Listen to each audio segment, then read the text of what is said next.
I think a big piece of the puzzle that a lot of us are missing, that the FBI 100% has this, is we have very limited photos and video. But according to them, he comes on campus at around 11:50. He goes down through a tunnel. That's where we pick up that picture that you guys showed. He's very careful to hide his face. I've walked this same path. So he's very careful to hide his face. He then walks through this area where semi-trucks can back up to drop off food for the university cafeteria. He then enters the Losi building. He makes his way up to the roof through the building, and over on right where you see the word Losi Center, where CENTER is, there's a staircase right there. You walk up, you can literally get on the roof in 10 seconds. Oh, wow. And you can run out, lay down, and take that shot. So I personally believe whoever was on the roof, I believe the FBI has video of them taking the shot. I believe they have. Yeah. Well, this is one question I wanted to ask you. You had made some mention that there was a lot more camera angles than anything we've seen so far. Could you tell us a little bit about what you saw? Yeah, Gary, if you could put that photo back up that you just had. Okay, so behind the Losi Center to the right on this particular image, there is the computer science building. That is the camera that picks him up running and jumping off the roof. There's actually 2 cameras that I saw. There may even be more. There's cameras down on the front. There's several cameras that overlook the location of Charlie Kirk. As you see here on this diagram, there's several cameras there. So there are cameras everywhere. Now, I thought there would be more cameras, but I don't think that we need a lot of cameras.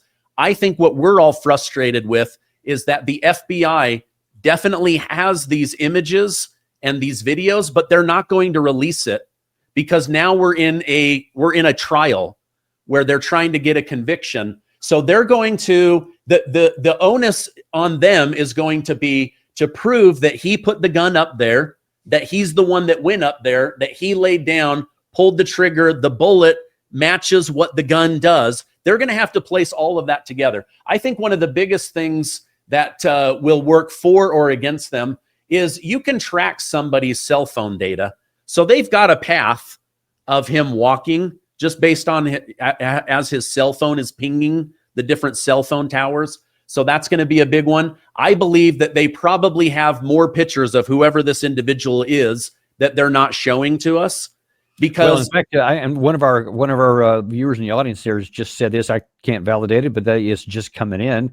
Says that apparently they do have video of the guy climbing onto the roof and shooting his rifle. Now, I'd like to see that. That's what they claim. I haven't seen that, but just Danny, just based on the video, you know, we're shown him running and jumping off the building, right? That same camera sees right to where the sniper was laying down. They would have seen the shot. So all of that, I believe, is on camera. I believe they cut it off because they need that for the trial, not for the public trial, not for the social media trial, right? So I believe that they have a lot more video and image, but they're not going to release it to us because they only needed us to identify him, and then boom, now this goes to criminal justice. And I guess to what extent would it be important to have those videos that they did release, as opposed to others that could have shown the guilt? It seems like that might actually help them. But I mean, even that video that Gary keeps showing right there, it's very pixelated. It's slow frame rate. Is that enough to confirm that that's the guy, this Robinson? So my guess is they're going to use his cell phone and plot out all the cameras they pick him up going from 800th Street through the tunnel, through the Losi building, up onto the roof. So I believe that whoever that is, they're saying Tyler Robinson. I don't believe they would have arrested him if they didn't have a very strong ability to convict him. So he goes up there, and then they have this person running, right? But again, we don't they're going to have to show that there was a gun already up there, or that he climbed over and put it together with a screwdriver and then ran out. One thing that I believe is misinformation is at first there was this idea that he changed his clothes on the roof. I don't believe that happened. He could have put the gun together on the roof, but there's no way that he took the gun apart and then ran off. That's why everyone's saying, oh, you can see it's wrapped in a towel and you can kind of see something. But once he jumps off, if you zoom in on that video, that towel is pretty loose. Yeah. If you had, you know, a 30-inch gun or whatever the measurement is, that thing is very stiff and rigid. You would not see a towel being floppy. So again, they're going to have to put this whole thing together. The trial is going to show us a lot. See, watch this. When he comes down over, you can kind of see him lay something down, but then when he jumps, you see for a moment, right? Yeah, that towel looks pretty flimsy. So let me ask you something. Yeah. So let me ask you something, though. The original video that they showed of him, that they released saying that he was walking towards the crime scene, it showed him limping, implying that, well, he had the thing in his pants pocket. That's why you want anybody to see it. Like it wasn't something he had to put together, but he already had. But then as you see here, he's definitely not limping on the way out. And yet I still don't see a weapon. How do you corroborate those two things? I can't, because Gary, if you go back to the photos where he's coming up the stairwell, you can see he's bending his left leg, but then if there's another photo of him, he's bending his right leg. So from him limping on 800th Street to entering the tunnel and coming up the stairs, he's not limping anymore. It does not appear there's anything in his pants. You do see the outline of a cell phone, and he stops right there and takes out the cell phone and looks at it and then puts it away and keeps walking. That's why I say, oh, they've got to have a trail on him with his cell phone. But he walks up these stairs. It does not appear that there's a gun stuffed down his pants anymore. So was he limping is he pretending to limp so that we think it's somebody with a disability in his leg? Does he have the gun here at this point? There's still a lot of questions that I can't answer. Yeah, but this just again, I mean, even here you can see with his right leg, I guess that's where they presume it would be. It still bends a little bit, but now, Gary, if you can go back to that the photograph of on the stairwell, let's see, I guess it's his. In this case, the left leg, it's bent hard, but and this one you can see the right. But again, you would have to see. I mean, like you said, you could see the outline of a phone. You could certainly see the outline of a gun in this angle if there was one in there, don't you think? Yeah, and the picture that they have of him going down the stairs, that's where he's going into the tunnel, and you can see the outline of a cell phone in his right jean pocket, and then he walks down that. But it appears there's no gun stuffed down his pants. So, like, where? And if he took it out in the tunnel, then he would have to leave it in the tunnel. So that's why I'm saying it like there's a lot of things that aren't making sense. I'm now starting to wonder if he was pretending to limp because he knew there was going to be a camera and he's trying to throw people off, because when he runs on the roof, he's not limping. When he gets, definitely not. I mean, he's not even limping after jumping off like an 18-foot tall building.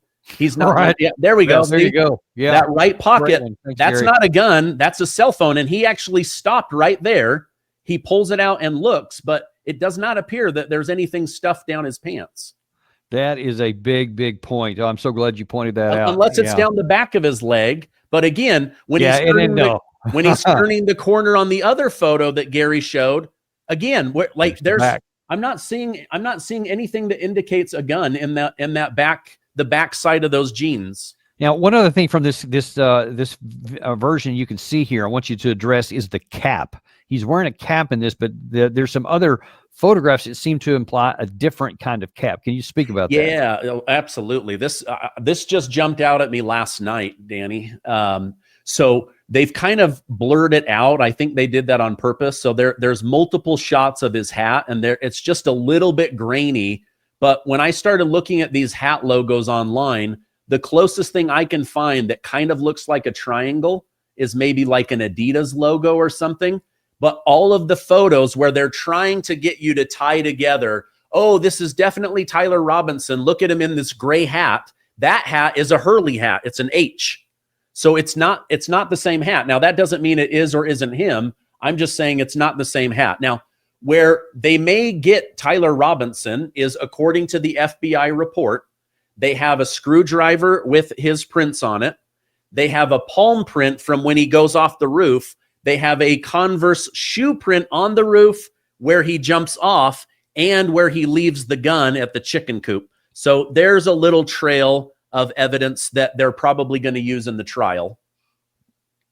And so let's move on to the next category of challenges here, and that is on the allegation that they recovered this text messages back and forth between his roommate / boyfriend or whatever. A lot of people, a lot of experts that I've seen have said that the language used in there is nothing even close to what a millennial would use, like vehicle and drop point instead of car or whatever. A lot of other things that would be there that aren't, etc. What is your understanding of those kind of issues? Yeah, that's one that's really been bothering me as well. I did want to say one thing that has also been kind of a weird thing for me is from the time he goes onto UVU campus until he's gone, that whole thing is 33 minutes. And it also took 33 hours to find him. I don't know. It's probably a coincidence. I just think it's weird. 33 minutes on the crime scene, 33 minutes from the crime to find him. A little bit weird. But so the text messages, they do read weird. There's gaps, which make it look like there was deleted stuff, specifically on Lance Twig's side. The language does not sound like a 22-year-old. Squad car, vehicle, what were the other words? There's a few other words. He changed his outfit. Outfit, retrieve. I've got to retrieve the gun. Thank you, Gary. There was a couple of things like that I was like, that's really weird. There's also some gaps. But here's the thing that I keep thinking, that I can't find the original source. Where did those texts come from? Did someone at the FBI leak them? Did they hand them over to the Daily Mail? Like, where did those come from? I've got to be honest. I reported on them as if they're true, and they may be. But a couple of nights ago, I said to my wife, I don't know the original source of those. Well, the first press conference, the guy from Utah read them out. Okay, yeah, he read them out. That's where I first saw them before I even found the printed version. So it definitely came out from an official. Okay, so thank you, because I've been trying to find the original source. The furthest I could track it back was to Andy NGO, who does a lot on Antifa and trans violence and things like that. So again, just the text messages, they don't make a lot of sense. Now look at this. See where about halfway down on the left, it says roommate Robinson ... And there's like a gap in the text, and then roommate Robinson, and then there's a gap and a ... Robinson.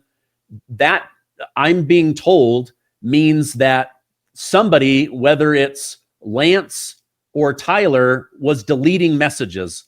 That's like, that gap is proof that there was deleted text messages there. So I don't know if they'll be able to recover that or how these are going to play in. But yes, my first gut reaction was, this doesn't sound like a 22-year-old. And nor does it sound like, somebody who's revealing that this was a crime that they just committed. There's too many things that that he's explaining. Like, if you're talking to somebody that is your intimate person, you don't have to explain, who you are or who this person was, or, like, my old man. Does anybody talk like that anymore? I mean, that's something from my day, my old man, and I'm worried about him or so. So yeah, it just doesn't sound authentic. I'll just tell you that. Yeah, I will say he does come from a small town in Utah, and they may talk a little bit more old-fashioned than somebody in the city. But so another thing that I've been able to do is make a relationship with Lance Twig's cousin. And Lance Twig is no longer in the state of Utah. He's actually gone into witness protection. Nobody knows where he is except for his I'm sorry, mom and dad. Lance Twig is the roommate? He is the boyfriend, correct? Okay. So nobody knows where he is. He is under lock and key with the FBI. My understanding is they pull him out regularly to talk to him. So I don't know if he is still a suspect or if he is a key witness against Tyler Robinson. But either way, Daily Mail broke that he has vanished. I was able to make this connection with a cousin that said, the parents have said none of the siblings know where they are. None of the cousins know where they are. But the FBI does, and they're questioning him regularly. So he's in witness protection, but he could still be a prime suspect. I'm not ruling out that he knows. So going back to the text messages, you mentioned that this reads very odd, like everything that they would need in order to place him at the crime, the gun, where he put it, how he pulled it off, his motive, all of that in a text chain that sounds really weird. Part of me believes, and I have no evidence of this, but part of me believes this thing was orchestrated to make the boyfriend look like he had no idea what Tyler Robinson was going to do. I can't prove that. That's just a gut feeling I have. Uh-oh, you went mute. Sorry about that. Okay. One of the other things that did kind of jump out at me from the text in a different sort of way is that he claimed, how long have you been planning this? 1 week, about a week, I think was the exact phrase that he used. And I'm just going, how, and I might be asking you more than you have knowledge to answer here, but the question that I have no answer for is, how do you go from someone with no criminal background of any sort to murder in a week, where you plan all this stuff and then execute it? And you obviously have to have knowledge about, where the thing's going to be set up, where your line of sight is, because from the location that he chose, it had a very narrow line of sight because of another building that was nearly in between there. It just doesn't quite ring true to me. Do you have any thoughts on that? So if the shot was taken from there, it is like the easiest to get to sniper nest. And it's actually a really great sniper nest. It had a very clear line of sight to Charlie Kirk. That triangular building that comes out, I believe he kind of used that as camouflage right there, where the right in the middle of this red line from where he shoots to Charlie. That's a triangular building. That's the cafeteria, but it does give cover to his perch. And then he shoots between the building and this tree right there. Boom. If that's the location, right? So, and again, I could get to that spot in about 10 seconds. And we know from people walking up this path in the lower right-hand corner, they got a video of him laying down. So we know somebody was right there. What we don't know is that where the shot actually took place? And was it the rifle that they found in the woods? That's what they're going to have to prove. Yeah. And what about the aspect of the fact that it was only a week? I mean, how do you, if I could ask you to speculate a little, how do you go from, I just don't like this guy because they said he was getting more politically attuned and aggravated over the previous year or something, but did you go from, you know what, I'm just going to kill him? I mean, it just seems a little odd to me. Yeah. The only thing that I can maybe wrap my head around is, he hadn't come out as gay to his family. So he was hiding that relationship. He's falling in love with somebody for the first time, maybe, being sexually touched for the first time. And you build this bond to your partner, right? And maybe Lance is just complaining. And he's like, oh, I hate these TikToks. And he's seeing all these craftily, edited TikToks that make him look like a racist and anti-family and questioning Israel all the time. And you just start to build this anger. If there was anything, I think he probably did it on behalf of this love relationship. It's the only thing I can think of, because how do you go from like a Christian upbringing in a small town to I'm willing to pull the trigger and die or go to jail the rest of my life? It doesn't make any sense to me. Yeah. That's the other really big question I have, for this to even have allegedly been him. There's got to be some kind of a pattern or that's drawn that says here how he got radicalized, because it is a radical step to murder someone, to go to all this trouble. So somebody's got to show some kind of a path that he didn't just wake up, 7 days before and go, you know what, I'm just going to kill the guy. I mean, I don't know. That's just something that I think needs to be analyzed, because, and this is kind of now expanding the scope a little bit here. One of the problems that a lot of people have, are the concerns, and I share this concern, is that there seems to be a big rush to judgment that this was some vast leftish conspiracy that he was like part of here, and then we need to start going after all these leftist groups. Have you seen anything that would address that part of the equation? The state of Utah and Kash Patel have said that they're going to be looking into all of this, even the conspiracy theories, that no stone will be left unturned. You know, a lot of people want to blame Israel for this. They want to blame some, you know, trans Tifa gang or something. Maybe there's truth to that. I don't know. But as of right now, it just looks like a very angry person who wasn't willing to have dialogue at the microphone, so they picked up a gun. And it's truly sad. But I'm just not seeing anything. Like every now and then, the Daily Mail or somebody, they'll drip out, oh, they're looking into this group, or this group, you know, was trans and the person's an immigrant from Iran, but there's nothing really connecting it just yet that I've seen. Well, and part of me hopes that's exactly how it turns out, just because if it's enough of a tragedy the way it's happened, and you know, I don't want it to be used as pretext to go after somebody else just out of emotions. But at the same time, if it turns out that there are any fingers on this behind him, then 100% want that exposed, also, because otherwise somebody could be getting away with murder, and we don't want that. Last question I got for you here, and from the time that you went out here, there's lots of things like Gary's showing on here where it seems to be some deconstructing of the crime scene itself. And I wonder if you can tell us a little bit about what you may have seen, and if you have any idea why they were changing a lot of the tiles and tearing up grass here. So my best guess is once they finished all of their investigation, the ballistics, you know, looking at, I think there's actually been a lot more forensic science than any of us know, because when you go to the internet or X and you search this, it goes from he's shot one day to a grassy area with a bunch of litter to them repaving. And people jump to conclusion, oh, there was no investigation. But if you start looking up local newspapers, KSL, ABC Utah and all that, there's tons of photos. There was cops crawling all over here. There was people in military fatigues with rifles there. There was detectives. There were people on the roof. There were drones that were sent up. There were people walking the crime scene. There were people looking at all the different ballistic angles. So there's actually a lot more investigation that people just didn't see. And then, yeah, it is really suspicious. All of a sudden, they rip out all that grass, and now they're re-cementing the tunnel. What we don't know is, were they going to do something with that tunnel beforehand? Because there was no bullet. There was no...